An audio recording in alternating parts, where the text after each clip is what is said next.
मानव जाति में जितने भी शोध हुए हैं, उन सभी शोधों के मूल में मानव अपनी समस्याओं के समाधान चाहता है।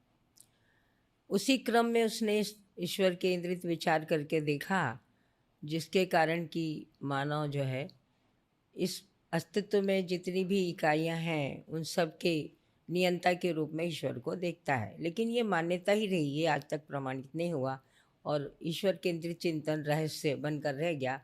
मानव रहस्य से मुक्ति भी चाहता है, इसलिए वो शोध करता रहा।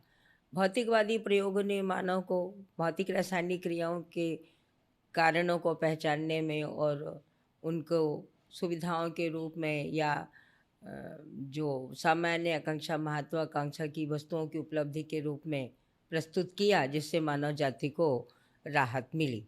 लेकिन फिर भी ये जो भौतिकवादी चिंतन है, यह मानव जाति की सभी समस्याओं की समाधान नहीं दे पाया, बल्कि इसके प्रयोग से धरती में असंतुलन पैदा हो गया, जो आदर्शवादी विचार से नहीं हुआ था।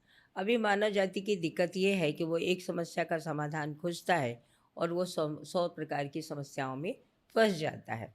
क्यों है? क्योंकि अभी मानव ने धरती का, चींटी का, पत्थर का, हाथी का, पेड़-पौधों का अध्ययन कर लिया, लेकिन मानव ने अपना अध्ययन नहीं कर पाया है। अभी तक आदर्शवादी विचार में, भौतिकवादी विचार में मानव की सार्वभौमिक व्याख्या नहीं हो पाई है।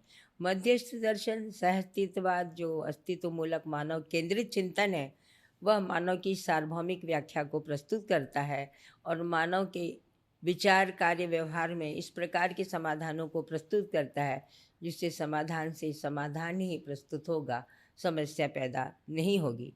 मानव जाति के मध्यस्थ दर्शन को विकल्प के रूप में पहचानने की आवश्यकता है और उस विचार पर शोध करके उसको मानव मानसिकताओं में, मानव के कार्य में, व्यवहारों में, जिसको संस्कृति, सभ्यता, विधि, व्यवस्था कहते हैं, उसमें उसको सूत्रित किए जाने की आवश्यकता है।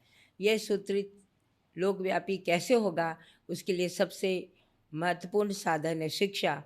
और शिक्षा में यदि मध्यस्थ दर्शन सह-अस्तित्ववाद का प्रस्ताव आता है, जो अस्तित्व सह-अस्तित्व है, इस बात को प्रतिपादित करता है, मानव को सभी प्रकार के रहस्यों से, सभी प्रकार के भय प्रलोभनों से मुक्त करता है। इसको विकल्प के रूप में, आदर्शवादी भौतिकवादी विचार के विकल्प के रूप में अध्ययन किए जाने की अत्यंत आवश्यकता है।